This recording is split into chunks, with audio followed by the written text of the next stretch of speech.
महाराष्ट्र के इलेक्शंस में बार बार मैं ये बात बोल रहा था कि मुसलमानों समझो, मुसलमानों इस सियासी चालों को समझो। ये लोग तुम्हारा वोट बांटने के लिए आए। आज तुम्हारे वोट की शिनाख्त खत्म हो गई।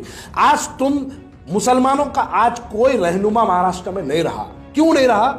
आप जज्बाती बातों में, जज्बाती तकरीरों में आके आप ऐसे गरम गरम नारे लगाए। अरे महाराष्ट्र के मैदान में तेरा मेरा रिश्ता क्या, सियासी मैदानों में तेरा मेरा रिश्ता क्या, ला इलाहा इल्लल्लाह मोहम्मद रसूलुल्लाह।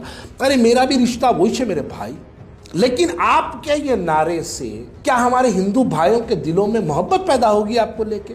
अरे रिश्ता मेरा तेरा क्या, वो मेरा तेरा रिश्ता मस्जिद में, मेरा तेरा रिश्ता क्या वो घर में, ईमान में, कुरान में, कलमे में। लेकिन उसको सियासी मैदानों में क्यों?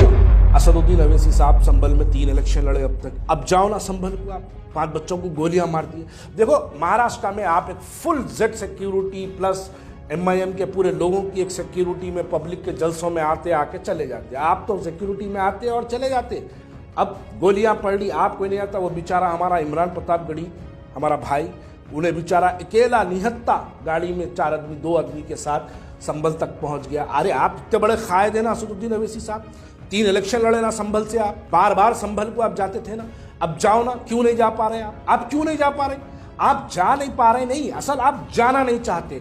जब मुसलमान कटने की बारी आती तो आप खामोशी इख्तियार करते, सिर्फ ट्विटर खेल के ट्वीट करते, निकल के मीडिया वालों को 2 बयान दे देते, संभल की मैं मजम्मत करता हूँ, संभल के ऊपर मैं कंडम करता हूँ, ये 2 बयान देते। लेकिन ये बयान पे होता क्या? आपका हर बयान आज तक बयान जो आपका आता उसके मुखालिफ ही होता। 15 मिनट वाला वो घड़ी बता के वाह वाह वाह करने का जो स्टाइल था वो शोलापुर के अंदर हुआ। जनाब सदर, आपकी तकरीर को भी महाराष्ट्र में बड़े पैमाने पे नेशनल मीडिया के जरिए फिराया गया। कौन सी तकरीर? 15 मिनट वाली। कहां की गई? शोलापुर के स्कूल के मैदान में की गई। मुसलमानों को कुछ वोटों को हासिल करने के लिए आप 15 मिनट वाला बयान दे दिए, लेकिन उसका दूसरा इंपैक्ट जो दूसरी जानिब पड़ा, 1,10,000 हिंदू भाई निकल के भारतीय जनता पार्टी को ताकत पहुंचा दी। मुबारक। हिंदुस्तान की तारीख में पहली मर्तबा ऐसा हुआ कि बीजेपी शोलापुर सेंट्रल से कामयाब हुई। आधे हिंदू आधे मुसलमान मिलकर पूरे हिंदुस्तान की आजादी से लेकर या सीपीएम को जिताते थे, या कांग्रेस को जिताते थे, या किसी और को जिताते थे, लेकिन बीजेपी को कभी नहीं जिताते थे। लेकिन ऐसी नफरत की एक बीज आपके जरिए शोलापुर में बोई गई, जिसके नतायज में तारीख हिंदुस्तान में पहली मर्तबा 1,10,000 हमारे हिंदू भाई असदुद्दीन अवैसी साहब आपकी वजह से भारतीय जनता पार्टी को वोट डाले। कितने मुसलमान हैं शोलापुर सेंट्रल में? 1,10,000 हिंदू भाई तो निकल के बीजेपी को वोट डाल दिए। पूरे शोलापुर सेंट्रल कॉन्स्टिट्यूंसी के अंदर वोटर लिस्ट में 1,03,000 मुसलमान हैं। अगर पूरे के पूरे 100% भी अगर मुसलमान शोलापुर के निकल के अगर एमआईएम को वोट डाले, तभी भी एमआईएम हारती 6,000 वोट से, तभी भी हारती। लेकिन आप, और मैं एक बात वाजे कर दूं, यहां पर वाजे कर दूं, जब असदुद्दीन अवैसी साहब शोलापुर पहुंचे, शोलापुर पहुंचने के बाद शोलापुर का कैंडिडेट फारूक साब्दी निकल के आके असदुद्दीन अवैसी साहब को 6th फ्लोर पे फारूक साब्दी की बिल्डिंग में आके असदुद्दीन अवैसी साहब को बोला, ये अल्फाज बोला कि साहब मुझे यहाँ पे कुछ हिंदू भाइयों के भी वोट चाहिए, कोई ऐसी बात मत करिए जिसकी वजह से जो है मुझसे हिंदू भाइयां कट जाए। ये बोलने के बाद असदुद्दीन अवैसी साहब फारूक साब्दी के साथ खाना खाने के बाद 8 बजे स्टेज पे चढ़ के 8:30 पौने 9 बजे 15 मिनट की तकरीर डिलीवरी दे दी। महाराष्ट्र के अंदर हिंदू भाइयों को इस बात पे मजबूर कर दिया कि बीजेपी को वोट डालने पर मजबूर कर दिया। आपका वो बयान आप तो दिए, सिक्योरिटी में आए, सिक्योरिटी में निकल गया, लेकिन अब कटेगा मुसलमान,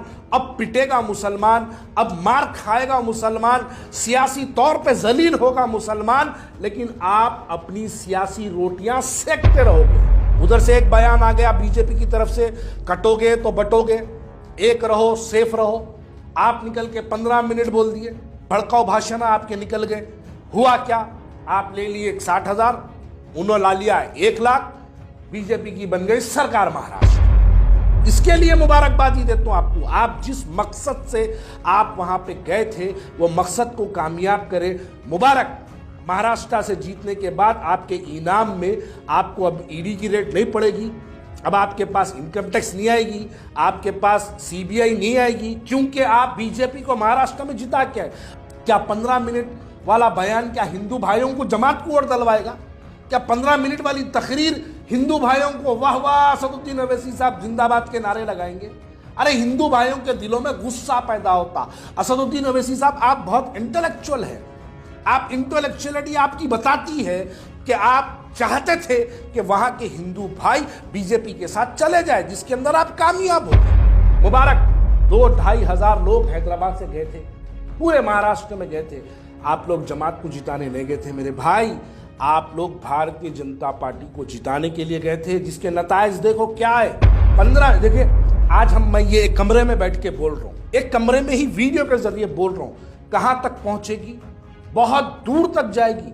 ये वीडियो को सुनने वाला, मैं समझता हूं, मैं शायद उसको जानता तक नहीं हूं, लेकिन वो भी ये वीडियो सुनेगा तो असदुद्दीन ओवैसी साहब, आप बहुत बड़ी शख्सियत है, आपकी हर तकरीर को निकाला जाता और आपकी तकरीर को गली गली घुमाया जाता, गली गली फिराया जाता, व्हाट्सएप के जरिए फिराया जाता, फेसबुक के जरिए फिराया जाता, गोदी मीडिया के जरिए फिराया जाता, हर एक के जरिए आपकी तकरीर को गली गली पहुंचाया जाता, ताकि हिंदुओं के अंदर एक पोलराइजेशन हो जाओ, मुसलमानों के अंदर एक पोलराइजेशन हो जाओ। इसके लिए आप काम करके आगे महाराष्ट्र में। औरंगाबाद का मुसलमान, औरंगाबाद ईस्ट के कैंडिडेट से बीजेपी का फर्नांडिस के क्या ताल्लुकात है, ये औरंगाबाद ईस्ट का मुसलमान जानता है। इसलिए औरंगाबाद ईस्ट का कैंडिडेट को औरंगाबाद का मुसलमान हराया। इनके कैंडिडेट के खिलाफ जो लड़ा, उन्हें काफिर, उन्हें मुनाफिक, उन्हें गद्दार, उन्हें कौम से खारिज, इनके कैंडिडेट से खिलाफ लड़े तो कोई बात नहीं, काफिरों का खत्म दे देते, पूरे फतवे जारी हो जाते।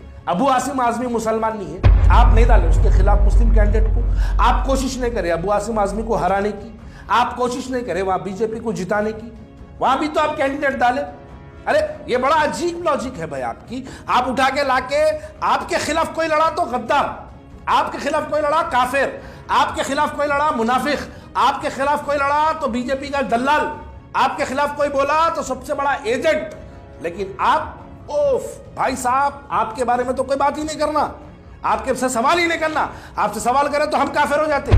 अबू आसिम आजमी कलमा को भाई नहीं है, अबू आसिम आजमी का कलमा मेरा कलमा नहीं है। असदुद्दीन ओवैसी साहब, आपका कलमा और अबू आसिम आजमी का कलमा बराबर नहीं है। उन्हें सिटिंग एमएलए 3 मरतबा का, आप लेके जाके उसके ऊपर कैंडिडेट नहीं डाले अपना, आप डाल के अकबरुद्दीन ओवैसी साहब को नहीं भेजा उसके ऊपर, भिजा के वहां पर आप जलसा नहीं कराए, आपके चिंदी चोरों को भिजा के आप वहां रैलियां नहीं कराए, आप कितना धुंधड़ाखा नहीं करे। ये बड़ी अजीब लॉजिक है भाई। मुसलमान के खिलाफ डाले तो काफिर, हीरो डाले तो मुसलमान।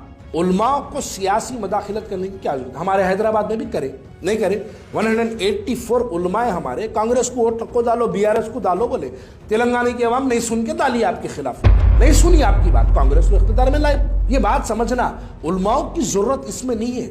उलमाओं को मेंबरों से, मस्जिदों के लाउड स्पीकरों से इस बात की ऐलान करने की जरूरत नहीं है कि कौन से कैंडिडेट की तायद करे। मुस्ताक नबी के जश्न के नाम, मुस्ताक नबी के नाम पे रैली निकाली गई, अच्छा करे। रैली के अंदर क्या हुआ? सेल्फीज, फोटोग्राफी, सिनेमाटोग्राफी चलते रही, खाली झंडे लेके वीडियो बनाते रहे, खाली रील्स देते गए, मुंबई के अंदर घुसे, जाके मेमोरेंडम दे दे। क्या है हुआ? क्या? मुसलमानों का मेरा यही पैगाम है। महाराष्ट्र के इलेक्शन के दौरान भी हमने यही बात बार बार कही, आने वाले वक्त के अंदर हालात और भी खराब होने वाले हैं। तुम लोग अपनी सियासी पहचान ख़त्म कर लिए। तुम्हारी एक बहुत बड़ी सियासी पहचान महाराष्ट्र में रही, लेकिन तुम्हारी सियासी पहचान को ख़त्म करने का काम हमारे हैदराबाद से आई हुई क़यादत कर गई और उसके अंदर वो लोग कामयाब हो गए। नुकसान तो तुम्हारा, आने वाली नस्ल का और मेरी नस्ल का नुकसान होने वाला है। इस नुकसान को समझो और इसको एक सबक समझकर अपनी ज़िंदगी का मशाले राह बनाओ, ताकि आने वाले वक्त के अंदर इन हालात का हमको सामना करने की ज़रूरत ना पड़े।